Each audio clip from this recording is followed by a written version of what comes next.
चिरसम्मत सिद्धांत है, रामन प्रभाव का जो चिरसम्मत सिद्धांत है, ये मैंने आपको बताया था 1934 ईस्वी में दिया गया था।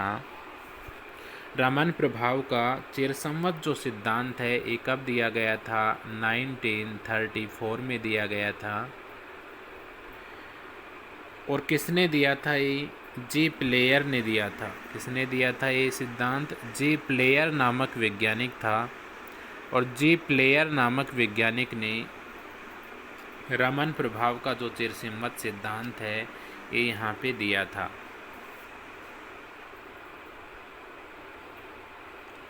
अब रामन प्रभाव का जो चिरसम्मत सिद्धांत है क्या कहता है कि इस सिद्धांत के अनुसार जब किसी समनाभिक जो होता है उसके द्वि परमाणुक जो अणु होते हैं, समनाभिक जो होते हैं उसमें द्वि परमाणुक जो अणु होते हैं उनमें स्थायी द्विध्रुव नहीं पाया जाता है। और जब हमको विद्युत क्षेत्र के मध्य में रखते हैं, हमको कहाँ पे रखते हैं? हम विद्युत क्षेत्र के मध्य में हम यहाँ पे जब रखते हैं तो अणु में वहाँ से आवेश का जो वितरण है, चार्ज का जो डिस्ट्रीब्यूशन होता है वो क्या हो जाता है? असमान यहाँ से हो जाता है। और अणु में क्या आ जाती है? विकृति यहाँ से आ जाती है, जिससे अणु में क्या उत्पन्न हो जाता है? द्विध्रुव उत्पन्न हो जाता है। और इसके पश्चात मैंने आपको ये बताया था कि अणु में जो ये द्विध्रुव उत्पन्न हुआ है इसको ही हम कौन से ध्रुवण के नाम से जानते हैं? प्रेरित द्विध्रुव आघूर्ण के नाम से इसको जाना जाता है। और प्रेरित द्विध्रुव आघूर्ण का जो मान है ये मैंने आपको बताया था किसके समानुपाती होता है? विद्युत क्षेत्र जो होता है उसके क्या होता है? समानुपाती यहाँ पे पाया जाता है। इसके बाद में मैंने आपको बताया था कि यहाँ से जो रामन प्रभाव का चिरसम्मत सिद्धांत था उस सिद्धांत के अनुसार यहाँ से म्यू आई जो था वो प्रोपोर्शनल होता है। किसके होता है? ई के। ये आपको बता दिया था मैंने। म्यू आई का जो मान है वो प्रोपोर्शनल होता है किसके? ई के होता है। और यहाँ से हमने क्या लिखा था? म्यू आई इक्वल टू, ये प्रोपोर्शनल सिंबल को हमने हटाया था और यहाँ से एल्फा एक स्थिरांक लिया था और ये ए। तो यहाँ से हमें इक्वेशन प्राप्त हुआ था, इसको मैं इक्वेशन नंबर 1 दे देता हूँ। अब यहाँ से मैंने आपको बताया था कि म्यू आई क्या कहलाता था। यहाँ से देखिए म्यू आई क्या कहलाता था? प्रेरित द्विध्रुव आघूर्ण कहलाता था। यहाँ म्यू आई प्रेरित द्विध्रुव आघूर्ण कहलाता है। एल्फा यहाँ पे अणु की ध्रुवणता कहलाती है। और ए यहाँ पर लगाया गया विद्युत क्षेत्र यहाँ पे कहलाता है। इसके बाद में हमने रामन प्रभाव का जो चिरसम्मत सिद्धांत था इसको समझने के लिए हाइड्रोजन अणु का हमने एग्जाम्पल लिया था। और हाइड्रोजन अणु जो था उसका अभिविन्यास जो था, ओरिएंटेशन जो था, वो 2 प्रकार से हमने डिस्कस किया था। एक हमने किस प्रकार से डिस्कस किया था कि बंधन अक्ष के ऊर्ध्वाधर, फर्स्ट कंडीशन क्या लिया था हमने? बंधन अक्ष के ऊर्ध्वाधर, एक्सिस द बॉन्डिंग अक्ष। और बंधन अक्ष के ऊर्ध्वाधर में मैंने आपको बताया था कि इसमें अणु द्वारा लगाया गया जो विद्युत क्षेत्र है उसके ये ऊर्ध्वाधर स्थित होता है। दूसरा हमने यहाँ पे डिस्कस किया था बंधन अक्ष के क्षैतिज, अलोंग द बॉन्डिंग एक्सेस। जब अणु लगाए गए विद्युत क्षेत्र के क्षैतिज दिशा में स्थित होता है उसे हम क्या कहते हैं? बंधन अक्ष के क्षैतिज। यहाँ पे मैंने 2 डायग्राम आपको बनाए थे और 2 डायग्राम कौन कौन से हमने यहाँ पे बनाए थे, इस प्रकार से आपको 2 डायग्रामों के माध्यम से इसको मैंने समझाया था।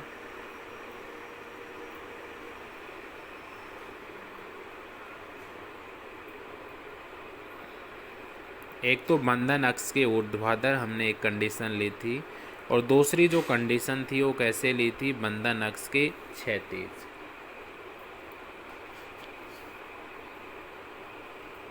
तो फर्स्ट में तो अब मैं यहाँ पे फर्स्ट जो कंडीशन है इस कंडीशन में मैं जो ये हाइड्रोजन अणु हमने लिया है उसको बंधन अक्ष के ऊर्ध्वाधर ले रहा हूँ। बंधन अक्ष के कैसे ले रहा हूँ? यहाँ पे ऊर्ध्वाधर ले रहा हूँ।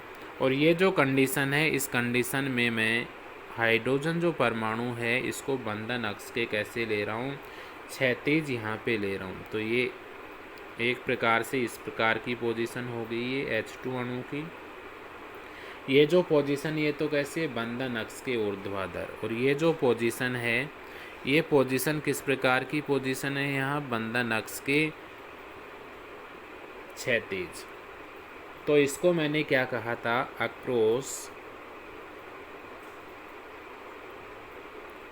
Across the bonding access.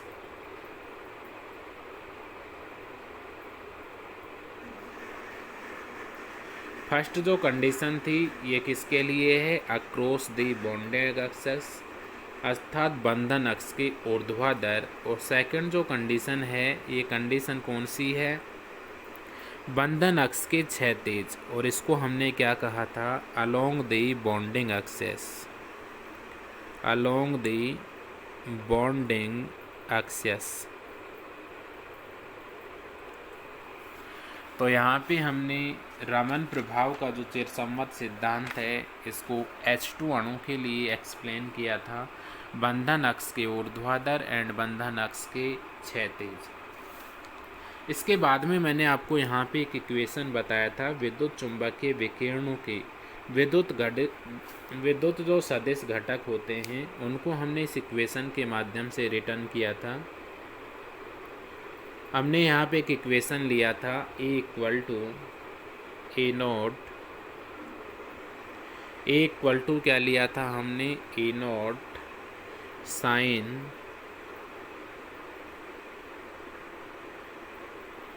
A naught sine 2 pi, 2 बाहर लिया था हमने, पाई म्यू और ये टी। इक्वेशन लिया था A naught sine 2 pi mu t. और ये जो इक्वेशन था विद्युत चुंबकीय विकिरणों के लिए लिया था। और ये कौन सा घटक था, विद्युत घटक सदिश के रूप में हमने इसको लिया था। और यहाँ पे जो E नोट है, E नोट यहाँ पे क्या था, E नोट को मैंने आपको बताया था, इसको हम क्या कहते हैं, कंपनीय विद्युत क्षेत्र सदिश का आयाम। ए नोट यहाँ पे क्या कहलाता है, ए नोट को हमने क्या कहा था, कंपनीय विद्युत क्षेत्र सदिश का आयाम यहाँ पे कहलाता था। म्यू यहाँ पे क्या कहलाता था, म्यू को हमने यहाँ पे क्या कहा था, समय t में आपतित विद्युत चुंबकीय विकिरणों की आवर्ती कहा था। और टी को हमने किससे रिप्रेजेंट किया था, समय को लिया था। और समय के मान को हमने किस में लिया था, सेकंड में लिया था।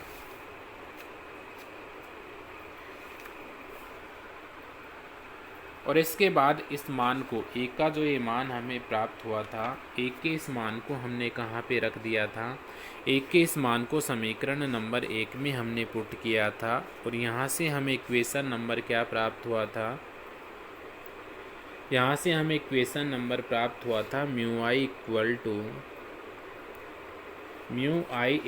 To alpha e naught, mu I equal to alpha e naught sine 2 pi mu.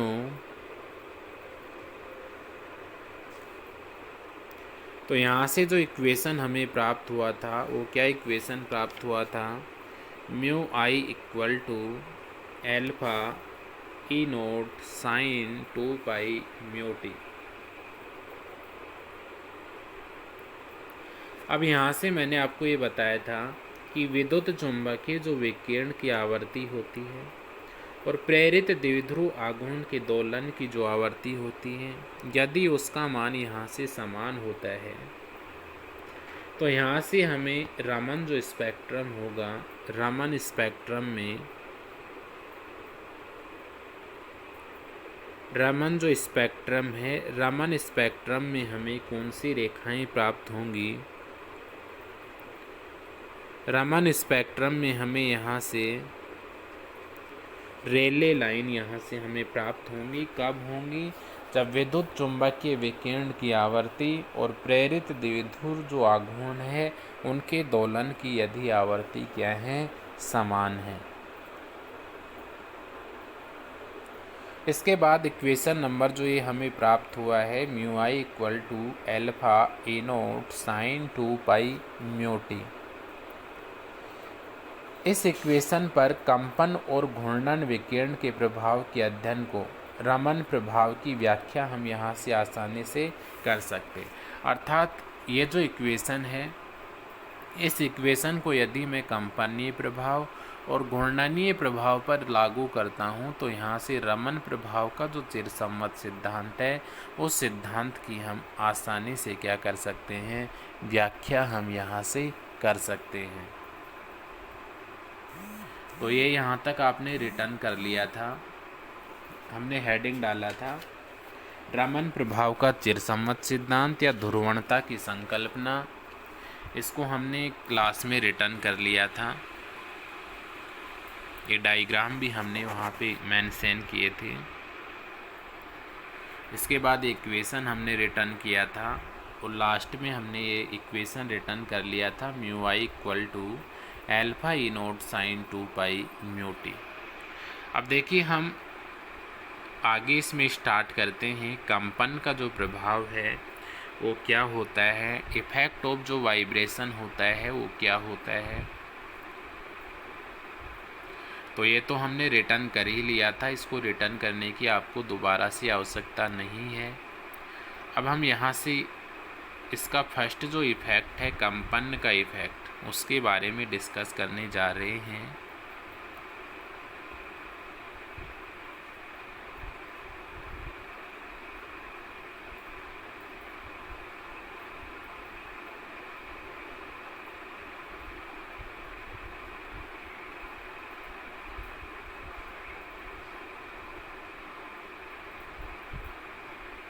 तो रमन प्रभाव का जो चिरसम्मत सिद्धांत है इसको हम दो प्रभाव के माध्यम से एक्सप्लेन करेंगे। और दो जो प्रभाव हैं वो कौन कौन से प्रभाव हम यहाँ पे अध्ययन करेंगे। फर्स्ट जो इफ़ेक्ट है यहाँ पे हम अध्ययन करने जा रहे हैं इफ़ेक्ट ऑफ वाइब्रेशन, कंपन का प्रभाव। और दूसरा जो प्रभाव है हम यहाँ पे अध्ययन करेंगे घूर्णन का प्रभाव। कौन सा प्रभाव, घूर्णन का प्रभाव, इफेक्ट ऑफ रोटेशन। तो फर्स्ट यहाँ पे देखिए इफेक्ट ऑफ वाइब्रेशन, कंपन का प्रभाव। तो कंपन का जो प्रभाव है इसको एक्सप्लेन करने के लिए हम एक द्विपरमाणु अणु लेते हैं। कैसा अणु हम यहाँ पे लेते हैं इसको समझने के लिए, द्विपरमाणु।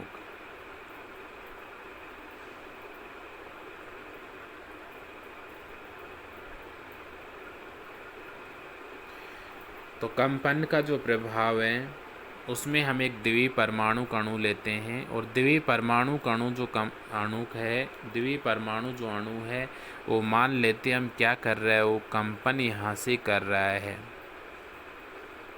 जैसे हम मान लेते यहाँ पे एक अणु हमने ए ले लिया, दूसरा अणु क्या ले लिया हमने, बी ले लिया। ये द्विपरमाणु अणु हैं और ये द्विपरमाणु अणु आपस में क्या कर रहे हैं, कंपन कर रहे हैं।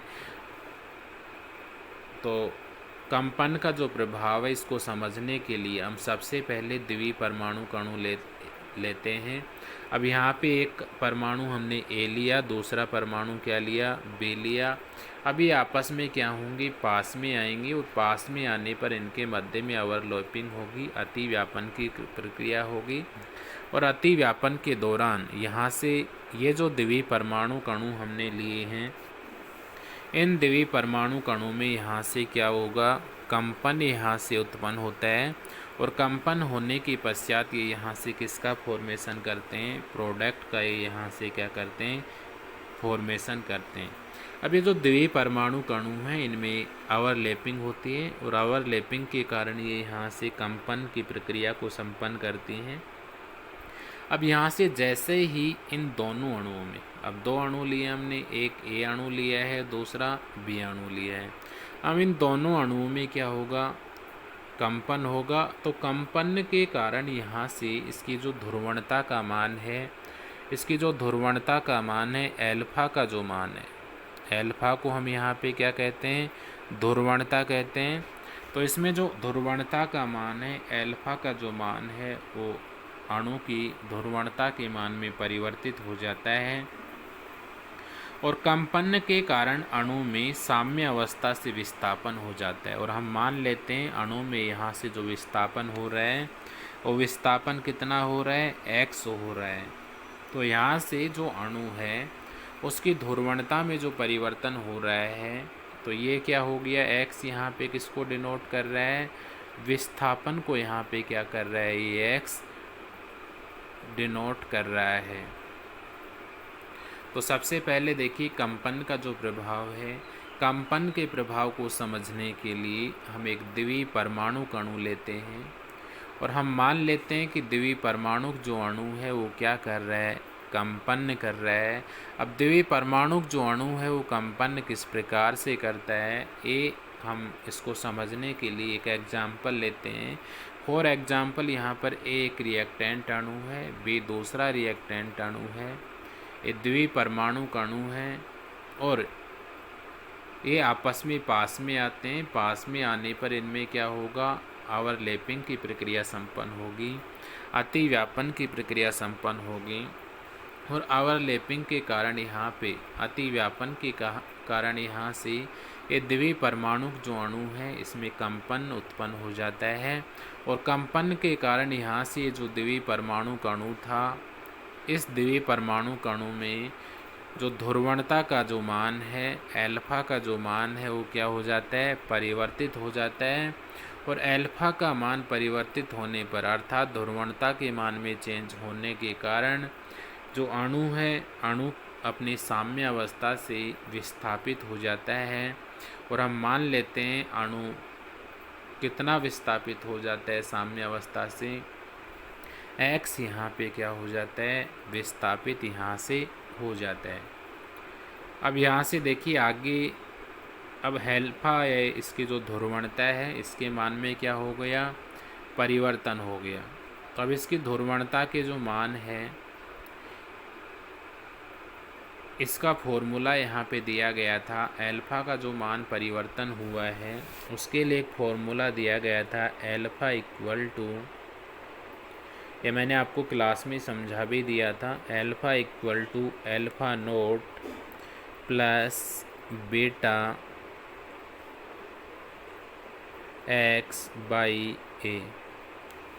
तो यहाँ से अणु की जो ध्रुवणता के मान में यहाँ से जो परिवर्तन हुआ है, अर्थात एल्फा के मान में यहाँ पे जो द्वितीय परमाणु कणों में परिवर्तन हुआ है उसको हम निम्न इक्वेशन की सहायता से समझते हैं। और यहाँ पे एक इक्वेशन दिया गया था ध्रुवणता में परिवर्तन का, और वो इक्वेशन क्या था, alpha equal to alpha naught plus beta x by A.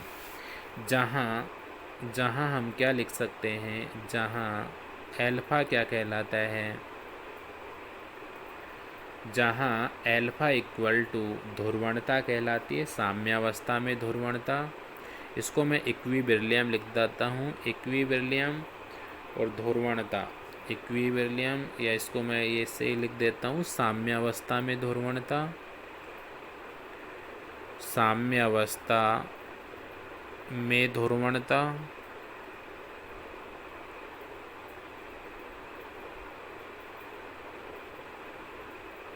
तो यहाँ पे इक्वेशन नंबर जो फर्स्ट है, इस इक्वेशन नंबर फर्स्ट में अल्फा क्या कहलाता है, साम्य अवस्था में ध्रुवणता कहलाता है। ए यहाँ पे क्या कहलाता है, ए यहाँ पे कंपन का आयाम कहलाता है, ए यहाँ पे कंपन का आयाम कहलाता है।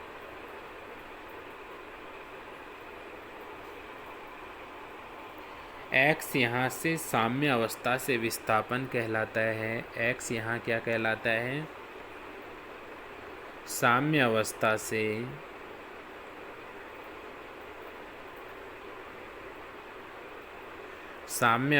से विस्थापन,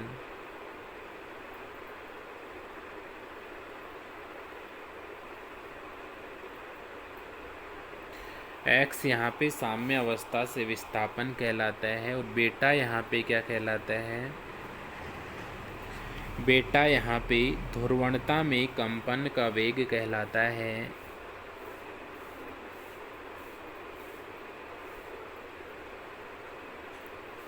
ध्रुवणता में कंपन का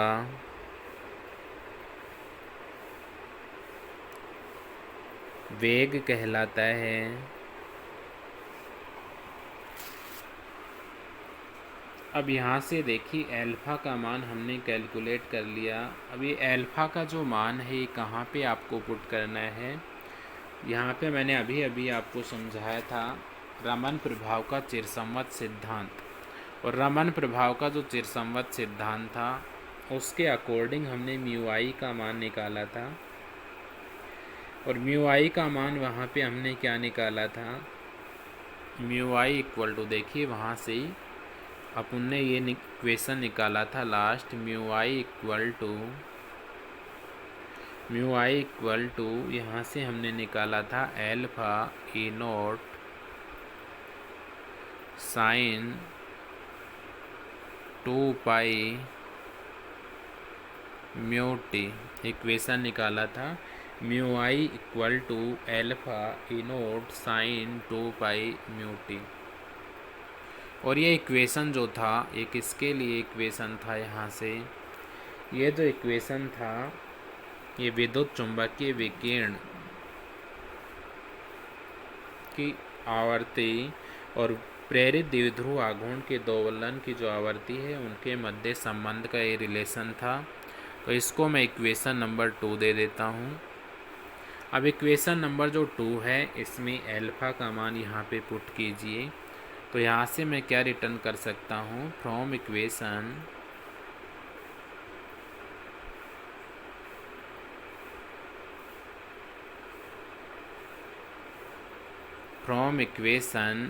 1 एंड 2, समीकरण 1 तथा समीकरण 2 से, तो देखिए म्यू एल्फ़ा का मान इक्वेशन नंबर 2 में इक्वेशन नंबर 1 से पुट कीजिए। तो यहाँ से हमें क्या प्राप्त होगा बताइए, म्यू आई का मान प्राप्त होगा। और म्यू आई इक्वल टू यहाँ पे हमें क्या प्राप्त होगा, म्यू आई इक्वल टू हमें यहाँ से प्राप्त होगा alpha naught plus beta x by A, और बाहर यहाँ से हमें क्या प्राप्त होगा, A naught sine 2 pi mu T, 2 pi, और ये क्या प्राप्त होगा म्यू टी। तो यहाँ से हमने इक्वेशन जो फर्स्ट था, इक्वेशन फर्स्ट से एल्फ़ा का मान इक्वेशन 2 में पुट किया। तो यहाँ से जो हमें मान प्राप्त हुआ म्यू आई का, वो क्या प्राप्त हुआ, म्यू आई इक्वल टू हमें प्राप्त हुआ alpha naught plus beta x by a naught sine 2 pi mu t. Equation number 1 कौन सा हो गया, इक्वेशन नंबर 1 हमें यहाँ से प्राप्त हुआ इक्वेशन नंबर 3। अब इसके बाद में देखिए यहाँ से जो अणु है वो सरल आवर्त गति करता है। तो यहाँ से विस्थापन जो x है उसको हम निम्न प्रकार से लिख सकते हैं। तो इसके नीचे आप यहाँ से रिटर्न कर सकते हो कि अणु जो है सिंपल हार्मोनिक मोशन करता है। कौन सा मोशन करता है, सिंपल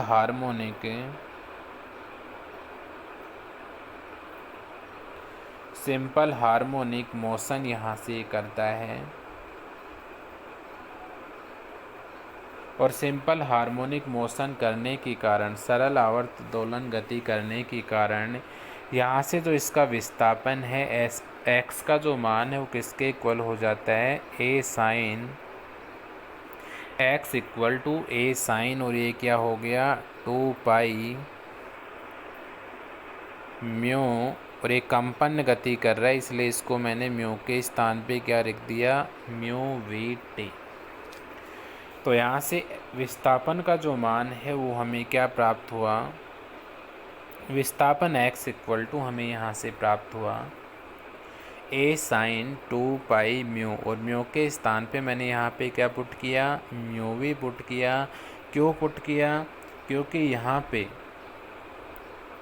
जो द्विपरमाणु कणु है वो कैसी गति कर रहे हैं, वाइब्रेशनल गति कर रहा है, कंपनीय गति कर रहा है, इसलिए यहाँ पे मैंने म्यू के स्थान पे क्या पुट किया, mu V.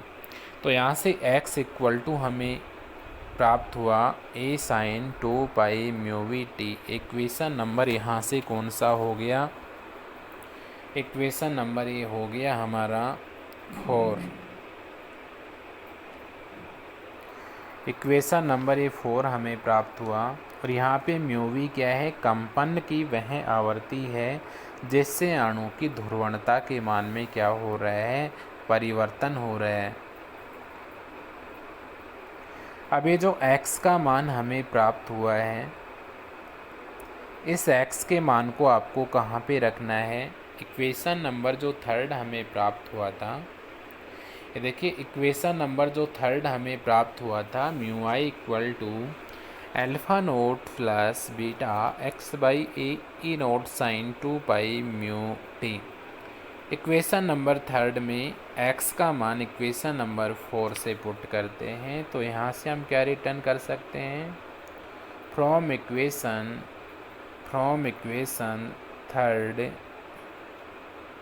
And equation 4, equation 3 and equation 4 से x का मान यहाँ पे पुट कीजिए इक्वेशन 3 में, इक्वेशन 3 में x का मान यहाँ से पुट कीजिए, तो हमें यहाँ से क्या मान प्राप्त होगा, म्यू आई का। तो यहाँ से हमें म्यू आई का जो मान प्राप्त होगा वो होगा mu I equal to alpha naught plus beta, और x के स्थान पे क्या रखना आपको, ए साइन और यहाँ पे अंदर क्या आएगा, 2 पाई म्यू वी टी हो गया, और नीचे यहाँ पे क्या आएगा, ए।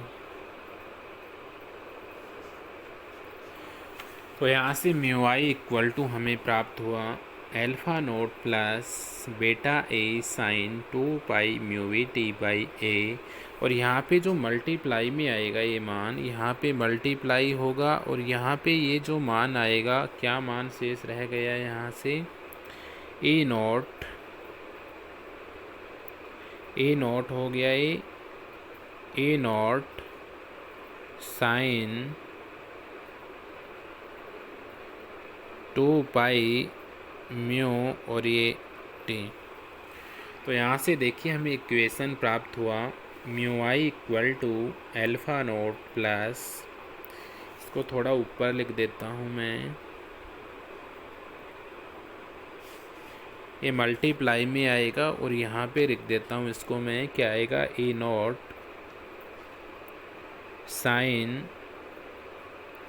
Sine 2 pi mu T. तो यहाँ से हमें इक्वेशन प्राप्त हुआ mu I equal to alpha naught plus beta A sine 2 pi mu we T by A dot A naught sine 2 pi mu T.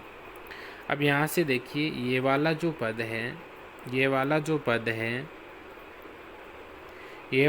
पद है, इस पद को इस वाले पद से मल्टीप्लाई कीजिए यहाँ से। तो इसको जब आप मल्टीप्लाई करोगे तो यहाँ से जो मान प्राप्त होगा वो क्या होगा, म्यू आई इक्वल टू हमें प्राप्त होगा, इसको हम मल्टीप्लाई कर रहे हैं, गुणा कर रहे हैं, तो mu I equal to alpha naught E naught, ये क्या हो गया, sine 2 pi mu t, mu I equal to alpha naught t naught sine 2 pi mu T plus, और यहाँ से प्लस हो गया ये, प्लस आगे क्या आएगा यहाँ से, beta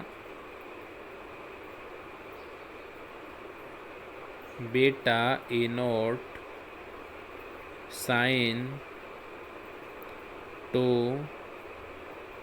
pi mu t dot sine 2 pi mu we t. ये मान हमें यहाँ से क्या हुआ, प्राप्त हुआ। तो इस इक्वेशन को मैं नंबर दे देता हूँ। इक्वेशन नंबर ये हमें यहाँ से प्राप्त हुआ, इक्वेशन नंबर 5। तो इक्वेशन नंबर जो 5 है वो हमें यहाँ से क्या प्राप्त हुआ, म्यू आई इक्वल टू, इसको मल्टीप्लाई किया हमने A naught sine 2 pi mu T से। तो म्यू आई इक्वल टू हमें यहाँ से प्राप्त हुआ alpha naught A naught sine 2 pi mu T plus beta a naught sine 2 pi mu T sine 2 pi mu we t. ये मान हमें यहाँ से प्राप्त हुआ। अब देखिए यहाँ पे हम sine x dot sine y का फॉर्मूला लगाने वाले हैं। तो यहाँ से देखिए ये वाला जो पद है, यहाँ पे साइन ये मान लेंगे हम यहाँ से एक्स, और ये क्या हो गया साइन, और ये पद वाई। तो यहाँ से हम एक फॉर्मूला लगाएंगे। कौन सा फॉर्मूला लगाएंगे, sine x dot sine y का। यहाँ से हम एक फॉर्मूला लगाएंगे। कौन सा फॉर्मूला लगाएंगे, sine x dot sine y का, क्योंकि ये यहाँ पे साइन ये वाला जो पद है साइन ये एक्स हो गया, और ये क्या हो गया साइन वाई हो गया। तो इस वाला फॉर्मूला इस वाले इक्वेशन में हम यहाँ से लगाएंगे और इस इक्वेशन को सॉल्व करेंगे 5 को। तो यहाँ से मैं पहले फॉर्मूला आपको लिख देता हूँ। यहाँ से देखिए sine x dot sine y, sine x dot sine y का जो फॉर्मूला होता है वो यहाँ से होता है, क्या होता है 1/2 यहाँ से बाहर लेते हैं हम। अंदर क्या रहता है कोस, अंदर यहाँ पे क्या रहेगा कोस एक्स माइनस वाई और minus cos x plus y. तो यहाँ से आपको ये फॉर्मूला ध्यान रखना है। फॉर्मूला क्या होता है यहाँ से इम्पोर्टेंट है, आप इसको ध्यान रखोगे तभी आप इसकी जो नेक्स्ट स्टेप है इसको आप आगे सॉल्व कर पाओगे। तो यहाँ से आपको ध्यान रखना है sine x dot sine y equal to हमें यहाँ से प्राप्त होता है 1/2 cos x minus y minus cos x plus y. अब ये जो फॉर्मूला है इस फॉर्मूले को इक्वेशन नंबर 5 पर अप्लाई करते हैं। तो यहाँ पे मैं क्या रिटर्न कर सकता हूँ, apply equation 5 sine x dot sine y, इस वाले फॉर्मूले को इक्वेशन नंबर 5 पे अप्लाई करते हैं। Apply equation 5 then we get, यहाँ से इसको अप्लाई कीजिए इक्वेशन 5 पे, तो हमें यहाँ से क्या मान प्राप्त होगा। देखिए म्यू आई इक्वल टू हमें यहाँ से प्राप्त होगा, म्यू आई इक्वल टू यहाँ से प्राप्त होगा अल्फ़ा नोट ए naught sine 2 pi mu T. तो ये वाला पद तो यहाँ पे बाहर हो गया। Mu I equal to alpha naught, ये क्या है यहाँ A naught, mu I equal to alpha naught A naught sine 2 pi mu T. इसके बाद इसमें हम यहाँ पे फॉर्मूला अप्लाई करते हैं, प्लस लगा दिया मैंने, ये क्या हो गया 1/2 बीटा ए नोट, ये मैंने बाहर ले लिया। अंदर यहाँ से क्या लिख सकता हूँ मैं इसको कोस 2 पाई, अंदर क्या आएगा यहाँ से कोस 2 पाई हो गया x mu minus y mu we, और ये क्या हो गया यहाँ से बाहर क्या हो गया टी, माइनस क्या लगाओगे यहाँ से कोस टू पाई, अंदर क्या रहेगा x mu plus y mu we, और ये क्या हो गया टी। तो हमें यहाँ से इक्वेशन प्राप्त हो रहा है, इम्पोर्टेंट इक्वेशन है। यहाँ से किस प्रकार से प्राप्त हुआ है ये मैंने आपको समझा दिया है। इक्वेशन नंबर कौन सा प्राप्त हो गया हमें यहाँ से, इक्वेशन नंबर ये 5 था, ये इक्वेशन नंबर कौन सा हो गया 6। तो जैसे ही हमने sine x dot sine y का फॉर्मूला इक्वेशन नंबर 5 पर अप्लाई किया, तो इक्वेशन नंबर 5 पर ये फॉर्मूला जैसे ही हमने अप्लाई किया तो यहाँ से जो मान हमें प्राप्त हुआ है वो क्या प्राप्त हुआ है, म्यू आई इक्वल टू हमें प्राप्त हुआ है अल्फ़ा नोट ई naught sine 2 pi mu T plus 1/2 beta E naught कोष्टक में cos 2 pi mu minus mu we T minus cos 2 pi mu plus mu we T. Question number ये कौन सा हमें प्राप्त हो गया 6। अब देखिए इक्वेशन नंबर जो 6 है, इससे कंपन के प्रभाव की व्याख्या आप यहाँ से किस प्रकार करोगी। इसमें जो पहला पद है, इसमें अणु आपतित विकिरणों की आवर्ती के समान दोलन करता है। देखिए ये जो इक्वेशन आपको दिखाई दे रहा है, इस इक्वेशन में ये वाला जो पद है, ये वाला पद कौन सा पद, ये वाला जो पद है, मैं इसको वैसे दिखा देता हूँ, alpha naught t naught sine 2 pi mu t, ये वाला जो पद है यहाँ पे, इस पद में यहाँ पे जो ये अणु है आपतित विकिरणों की आवर्ती के समान दोलन करता है, इसलिए ये वाला जो पद है ये रेले लाइन को व्यक्त कर रहा है। कौन सी लाइन को व्यक्त कर रहा है ये वाला पद, रेले लाइन को, रेले लाइंस को ये क्या कर रहा है यहाँ से व्यक्त कर रहा है।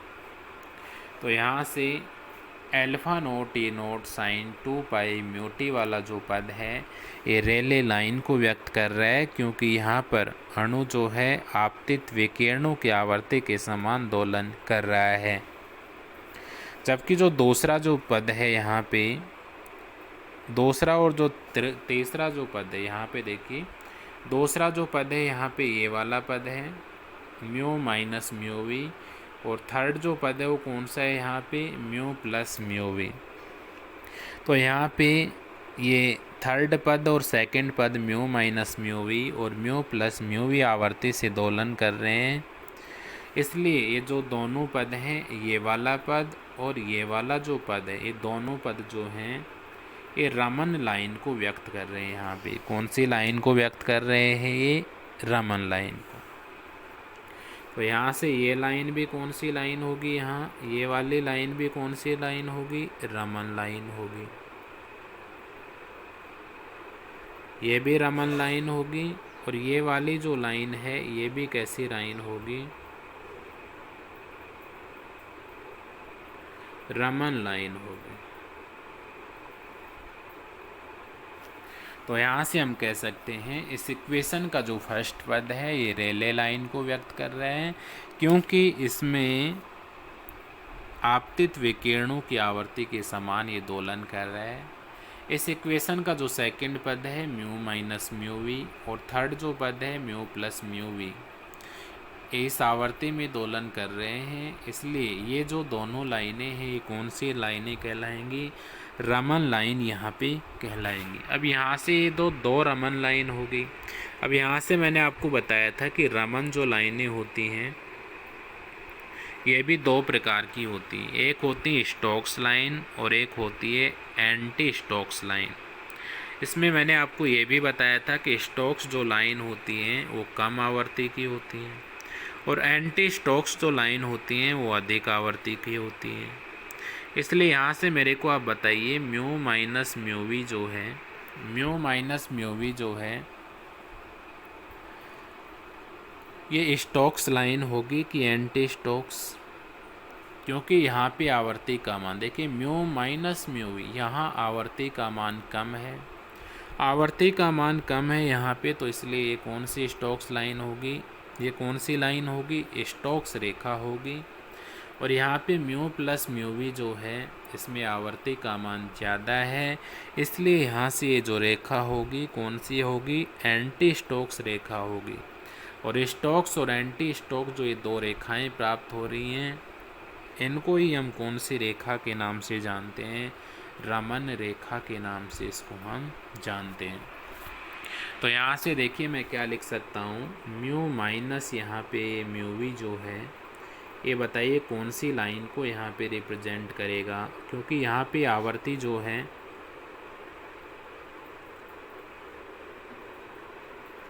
यहाँ पे फ्रेक्वेंसी का मान क्या है, कम है। फ्रेक्वेंसी का मान यहाँ पे क्या है, कम है।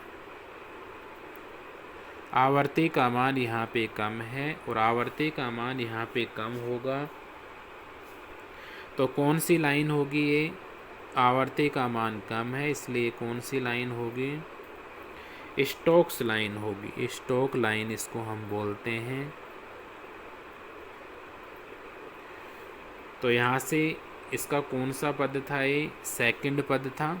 सेकंड पद में यहाँ से ये है म्यू माइनस म्यू वी, इसमें फ्रेक्वेंसी का जो मान है, आवर्ती का जो मान है वो कम है। आवर्ती का मान कम होने के कारण यहाँ से ये जो लाइन होगी ये कौन सी लाइन होगी, यहाँ से ये स्टोक्स लाइन को ये क्या कर रही है, रिप्रेजेंट यहाँ पे कर रही है, Stokes line.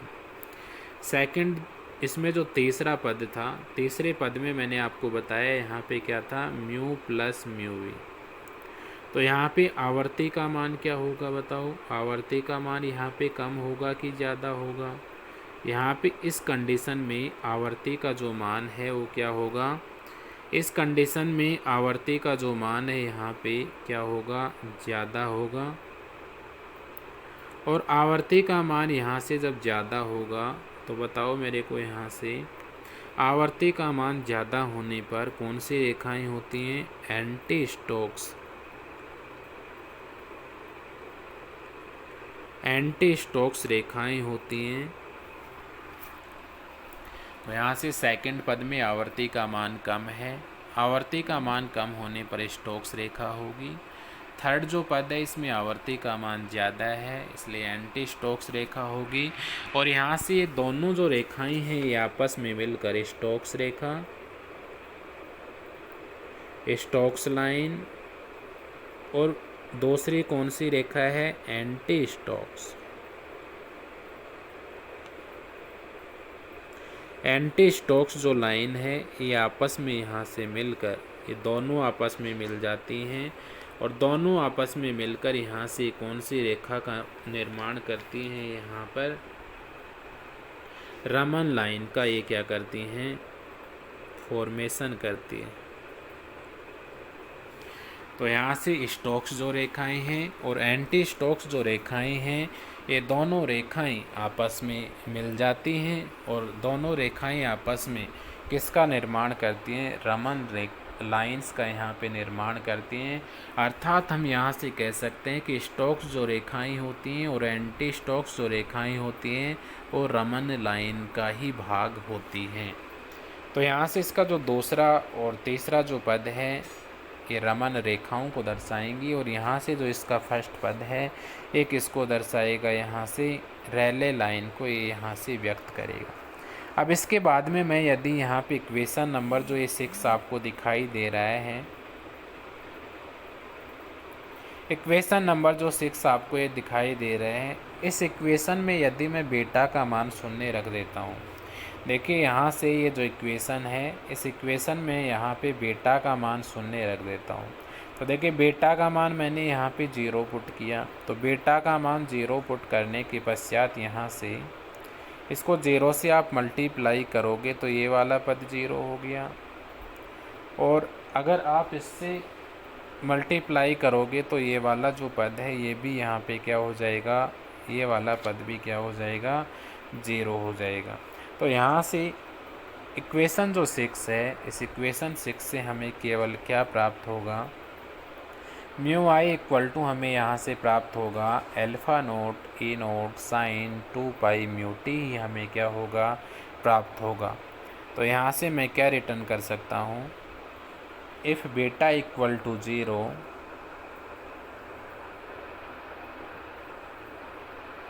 if beta equal to 0, then from equation 6, यदि बीटा का मान 0 हो तो इक्वेशन नंबर जो 6 है उससे हम यहाँ से क्या लिख सकते हैं, म्यू आई इक्वल टू हमें यहाँ से क्या प्राप्त होगा, म्यू आई इक्वल टू हमें यहाँ से प्राप्त होगा alpha naught A naught sine, mu I equal to alpha naught A naught sine, और कोष्टक के अंदर यहाँ पे क्या शेष रहेगा, 2 pi mu T, 2 pi mu T. तो यहाँ से जो इक्वेशन हमें प्राप्त होगा वो क्या प्राप्त होगा, mu I equal to alpha naught A naught sine 2 pi mu t. Equation number ये कौन सा हो गया यहाँ से, इक्वेशन नंबर 7। अब यहाँ से इक्वेशन नंबर जो 7 है, इस इक्वेशन नंबर 7 से हम क्या कह सकते हैं कि इस कंडीशन में केवल हमें रेले लाइन ही प्राप्त होगी। कौन सी लाइन प्राप्त होगी यहाँ से हमें,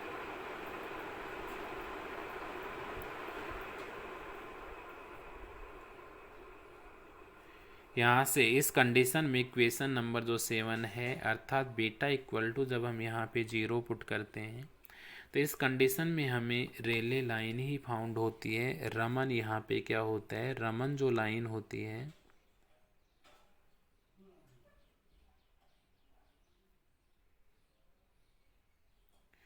रमन जो लाइन होती है वो क्या होती है, यहाँ पे निष्क्रिय होती है। रमन लाइन क्या कह सकते हैं, इनएक्टिव होती है।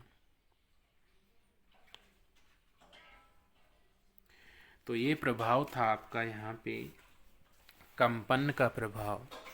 तो देखिए कंपन का जो प्रभाव है इसके अंतर्गत मैंने आपको क्या क्या बताया है, एक बार दोबारा से देख लीजिएगा आप इसको। तो सबसे पहले हमने आज की क्लास में अध्ययन किया कि रमन प्रभाव का जो चिरसंवत सिद्धांत है, अर्थात जो ध्रुवणता की जो अभिधारणा है वो क्या होती है, इसके बारे में। इसके बाद मैंने आपको बताया कि इफ़ेक्ट ऑफ जो वाइब्रेशन, कंपन का जो प्रभाव और घूर्णन का जो प्रभाव, इसके माध्यम से हम इसको एक्सप्लेन करेंगे। उसके बाद में हमने यहाँ पे स्टार्ट किया कंपन का प्रभाव, alpha equal to alpha naught plus beta x by equation number first. Next इसके आगे यहाँ से हमने इक्वेशन नंबर 2 प्राप्त किया। नेक्स्ट इसके बाद में इक्वेशन नंबर 3 हमने यहाँ से प्राप्त किया। इक्वेशन नंबर 4 प्राप्त किया। इक्वेशन 3 एंड 4 से हमने क्या रिटर्न कर दिया, ये हो गया। इसको इसके बाद में यहाँ से मल्टीप्लाई किया हमने, इक्वेशन नंबर 5 प्राप्त किया। इसके बाद हमने ये वाला फॉर्मूला जो होता है ये हमने इक्वेशन नंबर 5 पर अप्लाई किया। इसके बाद में यहाँ से हमें इक्वेशन नंबर 6 प्राप्त हुआ। इक्वेशन 6 में हमने बताया कि फर्स्ट जो पद है वो रेले लाइन को व्यक्त कर रहा है, सेकंड पद रमन लाइन को और थर्ड पद रमन लाइन को व्यक्त कर रहा है।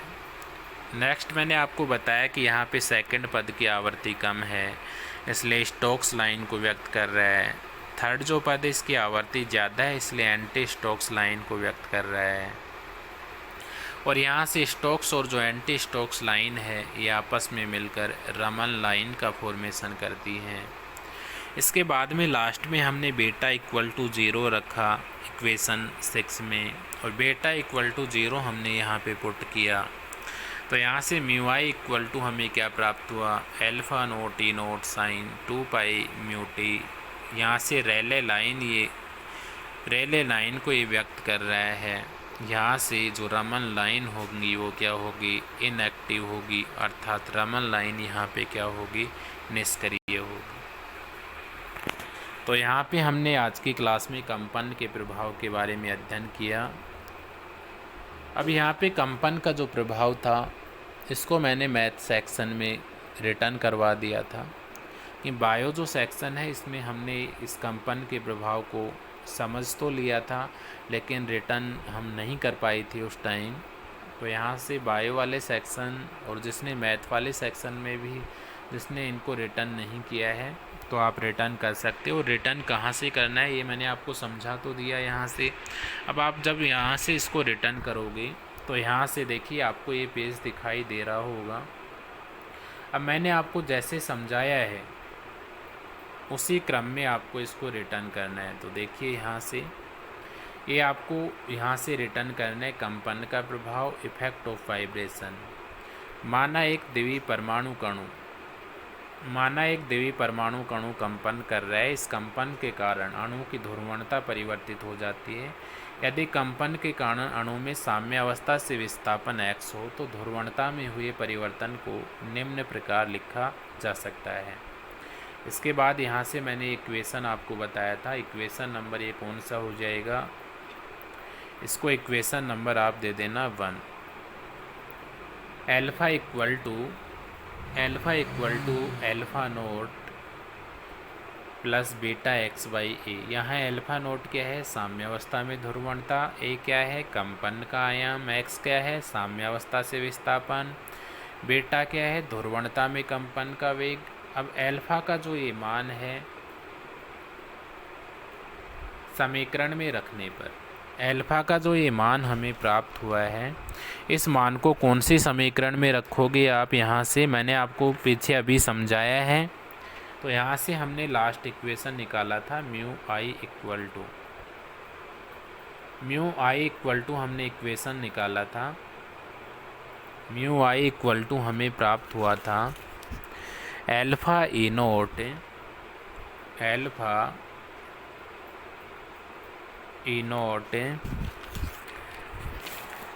हमें इक्वेशन प्राप्त हुआ था alpha E naught sine 2 pi mu T, sine 2 pi mu T.